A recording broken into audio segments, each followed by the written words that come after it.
hay lo que hay. Y ya no molesto más, cuando quieras. Adelante. Buenas tardes, soy Paula y mi TFM lo llevé a través de la Universidad de La Rioja. El TFM trata sobre la enseñanza de la inteligencia emocional para el cambio de la conducta en menores. Un tema que me resulta muy importante porque hoy en día no es necesario únicamente enseñar contenidos curriculares, que también, sino atender a las necesidades del alumnado, a que se sienta cómodo, seguro, ya que tal y como dice Aristóteles, educar la mente sin educar el corazón no es educar en absoluto.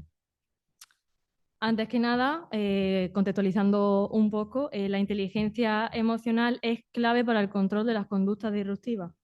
Se entiende como conductas disruptivas a todo aquel comportamiento que complica el desarrollo óptimo en un aula.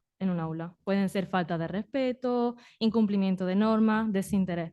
Pero es muy importante saber que el alumno no se comporta mal porque sea malo, porque no quiera atender, sino que muchas veces el motivo real de esas conductas disruptivas viene por unos problemas familiares, problemas educativos, problemas sociodemográficos, como puede ser falta de normas, como puede ser un clima parental inadecuado, etcétera. Entonces es muy importante que se trabaje la inteligencia emocional en el aula para que al menos en el colegio los niños sí se sientan seguros y sí puedan aprender, ya que el buen desarrollo de la inteligencia emocional ayuda también a los mejores resultados académicos, mayor satisfacción personal y una vida más equilibrada. Dado estas referencias que incluí, decidí llevar a cabo una intervención en este contexto. Nos encontramos en Córdoba, en un aula de cuarto de educación primaria con un alumnado culturalmente diverso. En esta clase las conductas disruptivas están muy normalizadas, principalmente porque son conductas que ellos reproducen porque las ven en casa.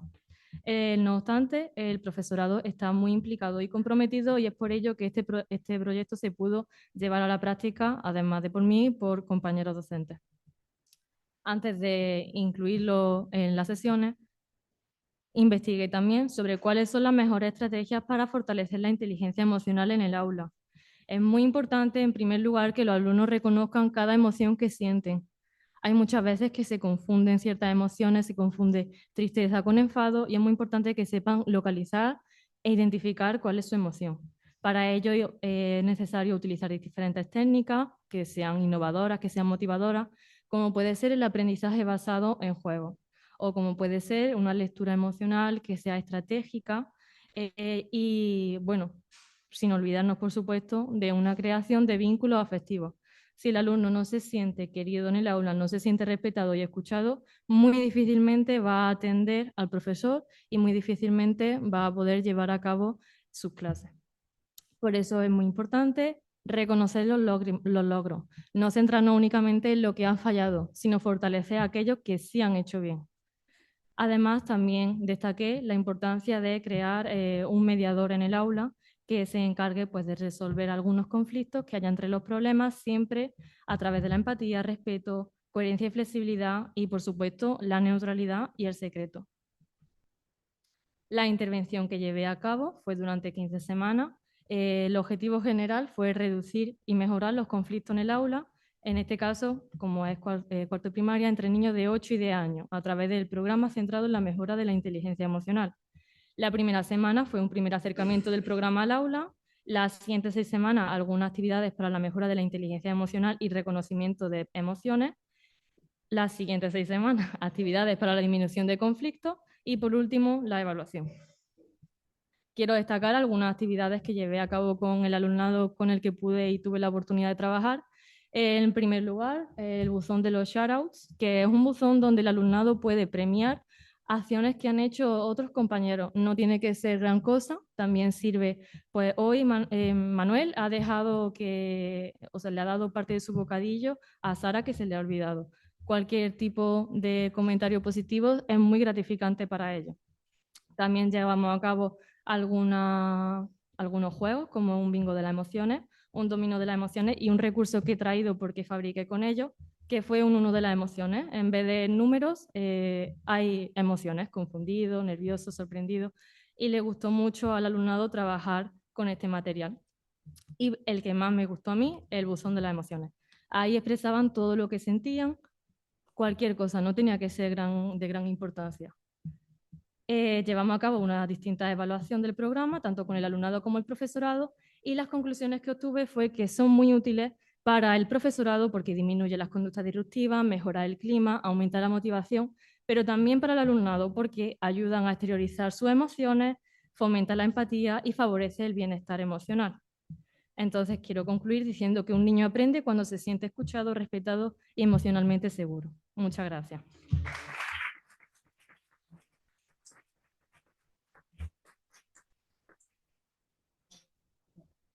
Seguidamente, con el título Un educador social. ¿No se me escuchaba? Perdón.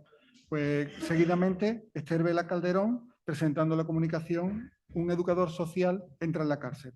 Nos va a hablar sobre la materialización de la educación en un contexto penitenciario. ¿Qué forma toma esa educación para un ámbito tan complejo? ¿Cierro? Ahí va. Gracias. Vale. Pues buenas tardes a todos. Me llamo Esther y como bien ha dicho Paco, voy a presentar mi proyecto titulado Un educador social entra en la cárcel, el cual supone un estudio de caso que se ha realizado en el centro penitenciario en la provincia de Huelva. Para empezar, me gustaría lanzaros la siguiente pregunta. ¿Creéis que es realmente posible la reinserción de las personas que ingresan en la cárcel? Probablemente, no tenéis que responder, pero probablemente si tuvierais que responder, la sala se vería que está bastante dividida. Y espero que uno de los elementos en el que todos coincidiéramos es que ya creamos que sea más fácil o más difícil, la educación es algo esencial, es un elemento clave y una herramienta más que necesaria para conseguir efectos y resultados que sean positivos. Muy brevemente, la cárcel en los últimos 60 años ha cambiado mucho. Ha pasado de ser un repositorio de delincuentes, es decir, un sitio de violencia, de amenaza, a ser caracterizado por definición por la reinserción y la reeducación. Al principio nació siendo un espacio en el que la educación no tenía lugar y ahora vemos cómo pinta o debe pintar cada una de las celdas.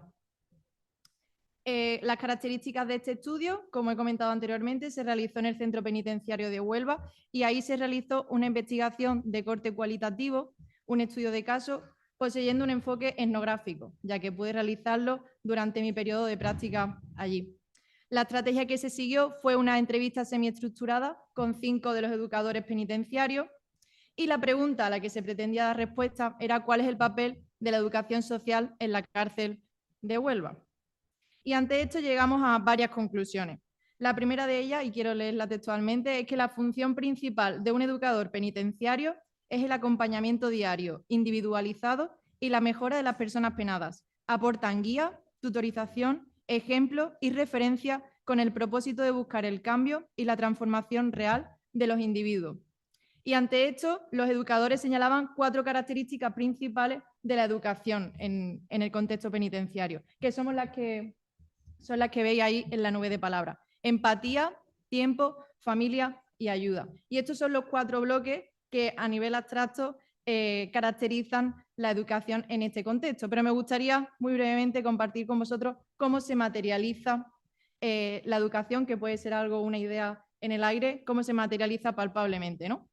En primer lugar, tenemos el uso de la metáfora, dibujo o escritura. La mayoría, y voy a generalizar, pero la mayoría de los internos e internas poseen un nivel socioeducativo muy bajo, muy escaso, así que será necesario adaptar un lenguaje complejo, ideas difíciles, a algo más asequible. Entonces, para ello, metáfora, dibujo, escritura, cosas que ellos se puedan llevar a su celda, a los espacios en los que estén y después seguir recordando y reflexionando. En segundo lugar, la repetición. No debemos olvidar que son personas que pasan mucho tiempo en un mismo espacio durante horas, días o incluso años, décadas, y ahí es muy fácil que entren en bucles de pensamientos negativos. Así que con nuestras repeticiones, la idea será poder conseguir romper esos bucles negativos por bucles de pensamiento positivo. En tercer lugar, detección de necesidades. Claro, cada interno e interna tiene una historia de vida diferente, así que nuestro papel será identificar necesidades específicas para poder realizar intervenciones concretas que respondan ante ellas. En cuarto lugar, ser buen ejemplo. Muchos de ellos no han tenido buenos referentes, de hecho, casi todo lo contrario, tristemente, y será necesario que nosotros seamos los primeros que seamos un buen ejemplo, que vayamos aseados, que seamos puntuales, respetuosos, que hablemos bien, que escuchemos, que nos preocupemos, que seamos pacientes.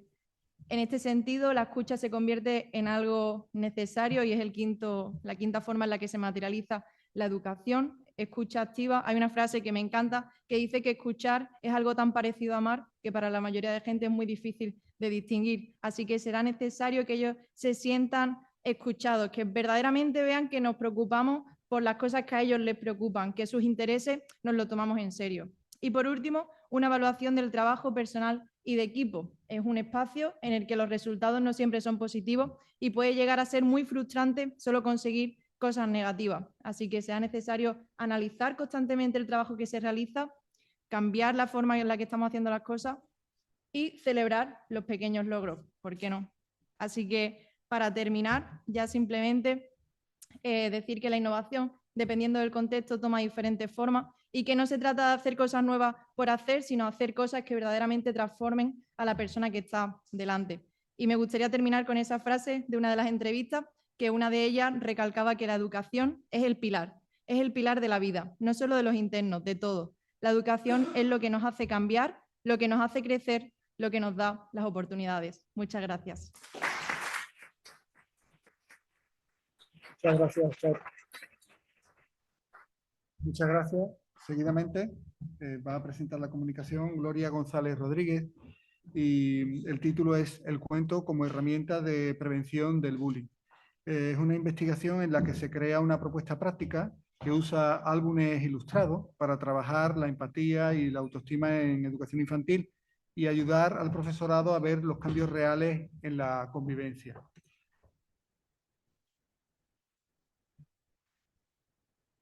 Cuando quiera, Gloria. Yo me espera que abra. Sí, clicas ahí y ya. Sí, le da, pero esa es la cosa. ¿No abre? Ahora. Sí, va lento. Buenas tardes, pues yo soy Gloria González Rodríguez, como ha comentado Paco, y mi investigación era el tema del cuento como herramienta de prevención del bullying. Principalmente yo estoy enfocada al campo de educación infantil. Evidentemente, el bullying en educación infantil no se da, se da a partir de primaria, pero en infantil se puede empezar a trabajar la prevención. Entonces, ¿por qué este tema? Pues eso, la prevención se puede trabajar desde infantil, además es importante empezar ahí, porque en infantil es cuando empiezan a formarse los prejuicios y los estereotipos. Entonces, hay una necesidad de educar a los niños en lo que es la empatía y la autoestima. ¿Por qué estos dos factores? Porque a través de la investigación detecté que todas las investigaciones coinciden de que las víctimas carecen de autoestima y los acosadores carecen de empatía. Por eso realizan esas acciones de bullying o de acoso hacia sus compañeros. El objetivo de esta investigación era diseñar una propuesta de intervención basada en el cuento para fomentar la empatía y la autoestima en los niños de infantil, mejorando la prevención de las dinámicas de acoso. ¿Por qué se eligió el cuento? El cuento principalmente se eligió por el tema del aprendizaje por observación o vicario, el cual es de una influencia muy grande para los niños de educación infantil, ya que ellos de lo que ven aprenden mucho y a través del cuento pueden ellos dramatizar y observar comportamientos que normalmente en su vida normal no están viendo y les permiten ver cuáles son comportamientos apropiados y cuáles son comportamientos negativos para después reproducir en su vida real. Y además le facilita mucho el hablar de las emociones. Y además es una herramienta que es muy accesible para los docentes, porque la tienen a la mano todos. Y de hecho es una herramienta que se usa muy poco. Mismo en mis prácticas, los años que he estado haciendo prácticas, he podido comprobar que el cuento solo lo usan la mayoría de los docentes para hacer tiempo hasta que me tengo que ir al recreo, si tienen que ir a casa, me ha sobrado tiempo, vamos a usar el cuento para pasar el tiempo, pero no como una herramienta real para prevenir aprendizajes de emociones o muchas cosas que realmente los cuentos son muy útiles. Hay muchísimos cuentos, todos están diseñados, bueno, todos no, muchos están diseñados para esas cosas concretas. Y de hecho, en la propuesta que se crea a través de mi investigación, se emplean cuentos todos enfocados a trabajar estas distintas cosas. La autoestima, la empatía, todos a través de cómo se sienten personas que sufren estas situaciones de bullying y acoso. La propuesta que creé fue una secuencia para llevar a cabo en el tercer trimestre en el último curso de educación infantil, es de 5 años. ¿Por qué? Porque es cuando se va a pasar a primaria y es cuando se van a empezar a dar las situaciones de acoso. También es que los niños, la empatía, trabajarla antes, se puede empezar a trabajar, pero realmente todavía los niños de infantil no están preparados para reconocer la empatía. Y la autoestima también les cuesta, pero se puede ir comenzando. El objetivo era crear una guía que fuera de apoyo para el docente, con el que se recogían muchas actividades relacionadas con los cuentos, todos cuentos del tema de prevención, por ejemplo, como el que se ve en el dibujo, que es el de orejas de mariposa, y buscando, pues eso, darle una solución a los docentes. Las principales conclusiones que se consiguieron a través de la investigación es que los cuentos son eficaces para trabajar los valores sociales, la empatía y la autoestima son factores claves para trabajar la prevención y es esencial intervenir desde lo que es la etapa de educación infantil. Porque lo que ya he comentado, el tema de evitar la formación de prejuicios, de estereotipos y esas cosas que suelen ser lo que desencadena después las situaciones de acoso y de bullying en los niños. Las principales aportaciones que daba mi investigación fue una mirada práctica y aplicable, con recursos adaptados para los docentes, con un marco teórico sólido en el que se respalda este enfoque. Aparte de hacer una revisión de lo que es bibliografía y demás, encontré varios planes en los que ya se estaban aplicando el cuento como herramienta de prevención del bullying y estaba dando resultados positivos. Yo no pude aplicarlo totalmente durante mis prácticas porque, claro, ya las docentes tenían puestas sus propios planes para lo que era el trimestre. Y mi propuesta era para todo el trimestre estar interviniendo yo. Lo que sí que pude hacer algunas actividades que se comprobaban que daban resultados positivos, porque los alumnos expresaban sus emociones, se ponían en el lugar del otro, entonces se podía comprobar que iba bien. Y bueno, ya pues para terminar, pues simplemente pues la prevención no empieza en primaria, empieza en infantil y bueno, pues que muchas gracias. Muchas gracias, Gloria.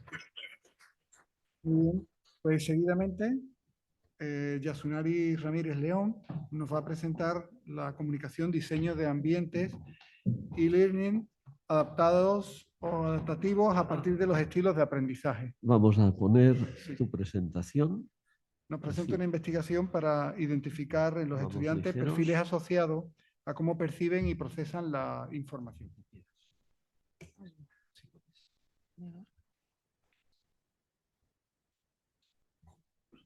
Buenas tardes a todos.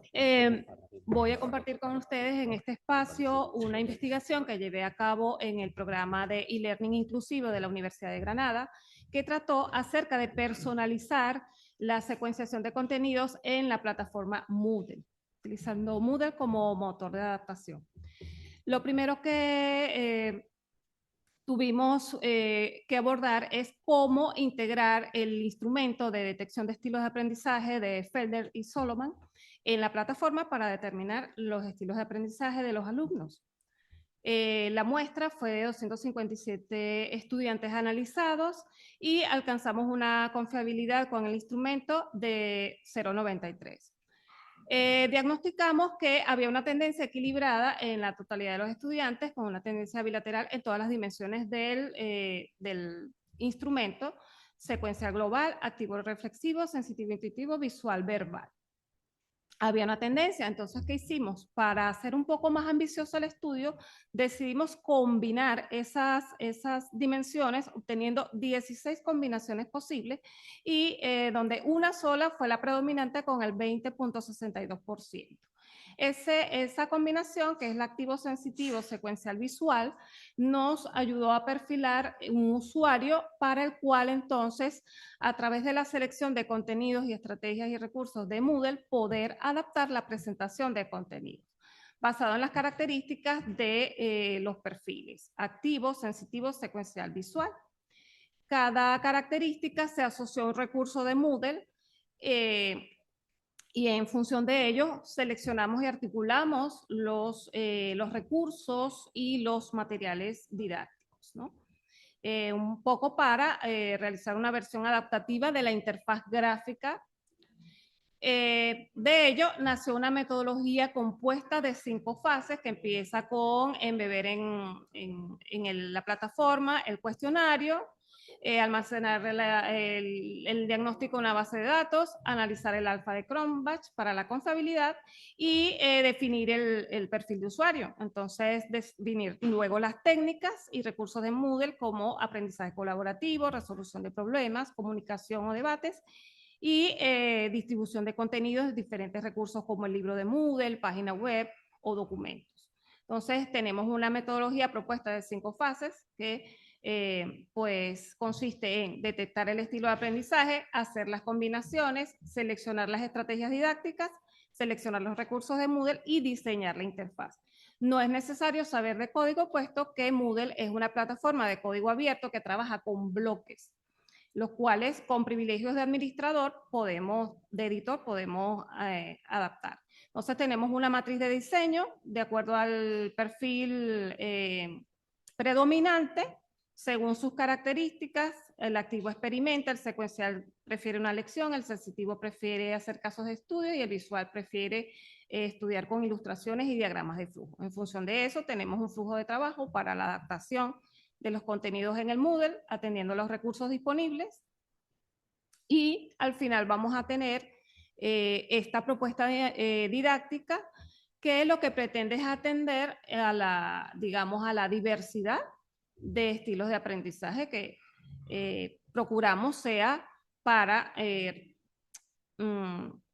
acelerar la autonomía, tener una interacción social dentro del alumnado y elevar el rendimiento académico. Recordemos que estamos hablando de educación a distancia y pues este enfoque metodológico basado en 5 fases, tomando como punto de partida el análisis de los perfiles de los estudiantes basado en el estilo de aprendizaje, el modelo de Felder y Solomon, pues busca entonces ofrecer al estudiante en línea algo más en Moodle, que sea algo más que documentos, enlaces a documentos y mucha lectura, sino que ofrecerle una interfaz gráfica que se adecue a sus formas de aprender y percibir la información.